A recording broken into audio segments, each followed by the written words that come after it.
तो लो जनाब माशाल्लाह जी दोस्तों वास्ते ब्लैक बीतल अमृतसरी माशाल्लाह पठोरा आ चुका ने ब्रीडर क्वालिटी दे और 2026 की कुर्बानी ते लगन वाला माशाल्लाह पठोरा ने और बिरा खूबसूरत जालर दे विच और ढिली चमड़ी डबल हड्डी मोटा ते गुलगुला पठोरा ने उम्र दे मेरे बिरा 9 महीने की उम्र ने पई और 2026 की कुर्बानी ते भी लगदा ही ने। अगर तुसी बकरियां वास्ते ब्रीडर बनाना चाहो तो फिर भी माशाल्लाह अच्छी चीज़ है और डिमांड ही बिल्कुल जायज़ और मकूल सी। हाइट की गल की जाए 32 तो 33 इंच माशाल्लाह की हाइट ने पई और खूबसूरत वेल ने डबल हड्डी गोशत का भरा है माशाल्लाह पठोरे ने किते भी तुहानू हड्डी नज़र नहीं आ रही। डिमांड करो इस बकरे की बिरा मैं 70 तो 75 हज़ार भी कर सकना लेकिन फ़ायदा नहीं। जेड़ा बिरा पहले कॉल कर सी इंशाअल्लाह दी कॉल की इज्जत हो सी रिस्पैक्ट हो सी और जायज़ मकूल राइट से मिल जासी तुहाडे सोच के मुताबिक राइट से मिल जासी और माशाल्लाह सोना माशाल्लाह पठोरा ही नहीं पिया।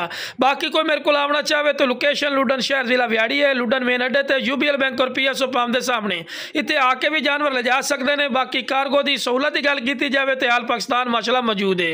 ओके जनाब अस्सलाम वालेकुम वरहमतुल्लाहि वबरकातुहू।